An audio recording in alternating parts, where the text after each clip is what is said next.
ଆମ ପରିଚୟଟା ଯୋଗ ଶିରୋମଣି ସସ୍ମିତାର ଆମର ଯେଉଁ ମୟୂରଭଞ୍ଜ ଅଛି ସ୍ୱାମୀ ବିବେକାନନ୍ଦ ଯୋଗ ରିସର୍ଚ୍ଚ ସେଣ୍ଟର ତାର ହିଁ ମୁଁ ଭାଇସ୍ ପ୍ରେସିଡେଣ୍ଟ।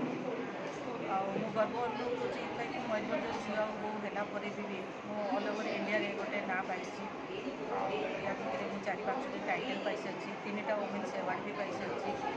ଆଉ ବହୁତ ଗୁଡ଼ା ନ୍ୟାସନାଲ୍ ଏବଂ ଇଣ୍ଟରନ୍ୟାସନାଲ୍ ଲେଭେଲରେ ମୁଁ ଜର୍ସି କରିଛି, ଯେଉଁଟାକି ମୋର ହାଇଏଷ୍ଟ ରେକର୍ଡ଼ ସମ୍ପୂର୍ଣ୍ଣ ଓଡ଼ିଶାରେ। ଏବେ ରିସେଣ୍ଟ ଜୁନ୍ 26 and 27ରେ ଦିଲ୍ଲୀରେ ୱାର୍ଲଡ଼ ଯୋଗ ଚାମ୍ପିଅନସିପ୍ ହେବ, ସେଥିରେ ମଧ୍ୟ ମୁଁ ଚିଫ୍ ଜଜ୍ ହିସାବରେ ଯାଉଛି। ଯୋଗ କଲେ ଯେ କେବଳ ଶରୀର ମନ ଠିକ୍ ରହିବ ତାହା ନୁହେଁ, ଏହା ସହିତ ଏକ ଆଧ୍ୟାତ୍ମିକ ଚେତନାର ମଧ୍ୟ ବୃଦ୍ଧି ଘଟିଥାଏ।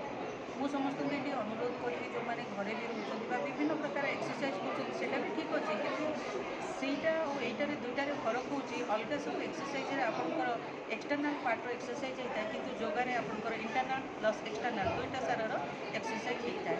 ଆଉ ଯଦି କେହି ଦେଖିକି ଡରି ଯାଉଥିବେ କି ଏତେ ଭିଗରେସ୍ ଆସନ ସବୁ ପିଲାମାନେ କରୁଛନ୍ତି ଆମେ କରିପାରିବାନି, ଏଇଟା ସମ୍ପୂର୍ଣ୍ଣ ଭାବରେ ଭୁଲ। ଏଠି ଆପଣଙ୍କର 6 ବର୍ଷରୁ ଆରମ୍ଭ କରିକି 116 ବର୍ଷ 160 ବର୍ଷ ପର୍ଯ୍ୟନ୍ତ ଲୋକ ମଧ୍ୟ କରିପାରିବେ, କାହିଁକିନା ଥେରାପି ଯୋଗ ମଧ୍ୟ ରହିଛି, ଯେଉଁଥିରେ କି ଆପଣମାନେ ବିଭିନ୍ନ ପ୍ରକାର ରୋଗକୁ ନିଶ୍ଚିତ ଭାବରେ ଅନାୟାସରେ ଆପଣ ନିଜ ଦେହରୁ ବାହାର କରିଦେଇପାରିବେ। ଯେମିତିକି ଆପଣ ଦେଖନ୍ତୁ ପ୍ରାୟ ସମସ୍ତଙ୍କର 35, 40, 50 ଏମିତି ହେଲା ବେଳକୁ ଜଏଣ୍ଟ ପେନ୍ ବାହାରୁଛି, ବ୍ୟାକ୍ ଏକ୍ ହେଉଛି, ହେଡ଼୍ ଏକ୍ ରହୁଛି, ମାଇଗ୍ରେସନ୍ ରହୁଛି।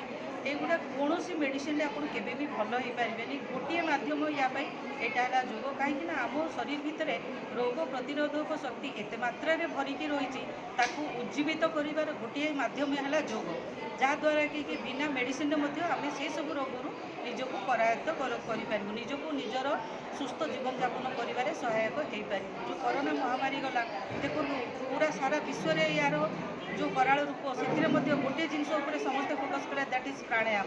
ଏ ପ୍ରାଣାୟାମଟା ତ ଯୋଗର ଆଉ ଗୋଟେ ସୋପାନ। ପ୍ରାଣାୟାମ ହେଲା କ'ଣ ନା, ଆପଣ ସୁନ୍ଦର ଭାବରେ କେମିତି ନିଶ୍ୱାସ ପ୍ରଶ୍ୱାସ ନେଇପାରିବେ, କେମିତି ନେଇପାରିବେ ତା ପାଇଁ ମେନ୍ କାମ କିଏ କରେ ନା ଲଙ୍ଗସ୍ କରେ।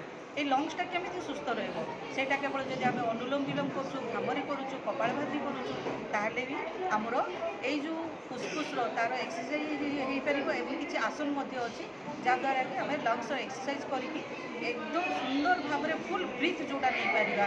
যেমন ଏବେ ଦେଖିବେ ଆପଣମାନେ କମନ୍ ହେଉଛି ଆସ୍ତମା। ଆସ୍ତମାଟାକୁ ବହୁତ ବଡ଼ ବୋଲିକି ସମସ୍ତେ ଭାବୁଛନ୍ତି, ବଟ୍ ଏଇଟା ଗୋଟେ ବହୁତ ବଡ଼ ରୋଗ ନୁହେଁ, କେବଳ ନିଶ୍ୱାସ ପ୍ରଶ୍ୱାସ ସେମାନଙ୍କୁ କ୍ଲିନ୍ ହେଇପାରୁନି ବୋଲିକି ସେଇଟା ଧୀରେ ଧୀରେ ଆସ୍ତମା ଆଡ଼କୁ ପଳାଉଛି। ଆମେ ଯଦି ଶ୍ୱାସ ପ୍ରଶ୍ୱାସଟାକୁ ଭଲରେ ନେଇପାରିବା, ତାର ଯେଉଁ ପେସେଜଟା ଅଛି ତାକୁ ଯଦି ଆମେ କ୍ଲିନ୍ କରିପାରିବା, ତାହେଲେ ଆମର ଆସ୍ତମା ହେବନି ବା ମେଡ଼ିସିନ୍ ବି ଆମକୁ ଖାଇବା ପାଇଁ ପଡ଼ିବନି। ଗୋଟେ କମନ୍ ଜିନିଷ, ଡକ୍ଟରମାନଙ୍କ ପାଖକୁ ଆମେ ଯାଉଛୁ ଯେଉଁଟାକି ହେଉଛି ବ୍ଲଡ଼ ପ୍ରେସର। ଡକ୍ଟରମାନେ କହୁଛନ୍ତି ମେଡ଼ିସିନ୍ ଖାଅ ଭଲ ହେବ, କିନ୍ତୁ ଜୀବନ ସାରା ଖାଅ, ତାହେଲେ ସେ ଭଲ କଲେ କେମିତି? କିନ୍ତୁ ଏଇଠି ଆମେ ବହୁତ ଜାଗାରେ ପରୀକ୍ଷା କରିକି ଦେଖିଛୁ। ଇଭିନ୍ ମୋ କଥା ମୁଁ କହୁଛି, ମୁଁ ଜଣେ ଥେରାପିଷ୍ଟ ମଧ୍ୟ, ଯେଉଁମାନଙ୍କର ବିପି ବି ରହିଛି ସେମାନେ ଏଇ ଯେଉଁ ଆପଣଙ୍କର ପ୍ରାଣାୟାମ କରିକି ଅନୁଲୋମ ବିଲୋମ କରିକି କିଛି ଆସନ କରିକି ପୁରା ସୁସ୍ଥ ରହୁଛନ୍ତି। ମେଡ଼ିସିନର ଯେଉଁ ତାଙ୍କର ଭାଗଟା ସେଇଟା ଧୀରେ ଧୀରେ କମିଯାଉଛି। କେବଳ ବିପି ନୁହେଁ, ତା ଭିତରେ ଡାଇବେଟିସ୍ ବି ଆପଣଙ୍କୁ ଯାଉଛି। ଇଭିନ୍ ମୋ ପାଖରେ ଏମିତି ବି ପେସେଣ୍ଟ ଆସିଛନ୍ତି ଯେଉଁମାନଙ୍କର ଓଜନ ଶରୀରଟା ଦୀର୍ଘ 35-40 ବର୍ଷ ଥିଲା, ସେମାନେ ମଧ୍ୟ ବିନା ମେଡ଼ିସିନରେ ବର୍ତ୍ତମାନ ହାତ ଏତେ ସୁନ୍ଦର ଭାବରେ ମୁଭ୍ କରୁଛନ୍ତି, ଏତେ ସୁନ୍ଦର ସୁନ୍ଦର ଆସନ କରୁଛନ୍ତି, ଯେଉଁମାନଙ୍କୁ ଦେଖିଲେ ଖୁବ୍ ଭଲ ଲାଗିବ। ତେଣୁ ମୁଁ ଆପଣମାନଙ୍କୁ ସମସ୍ତଙ୍କୁ ଆଜିକା ଡେଟ୍ରେ ଆହ୍ୱାନ କରୁଛି, ଆପଣମାନେ ସମସ୍ତେ ଆସନ୍ତୁ, ଯୋଗକୁ ଆପଣାନ୍ତୁ, ବିନା ଔଷଧରେ ନିଜକୁ ସୁସ୍ଥ ଏବଂ ନିରୋଗ ରଖନ୍ତୁ। ନିଜେ ସୁସ୍ଥ ରହିବା ସଙ୍ଗେ ସଙ୍ଗେ ପରିବାରକୁ ବି ସୁସ୍ଥ ରଖନ୍ତୁ ଏବଂ ସମାଜକୁ ବି ସୁସ୍ଥ ରଖନ୍ତୁ। ଧନ୍ୟବାଦ।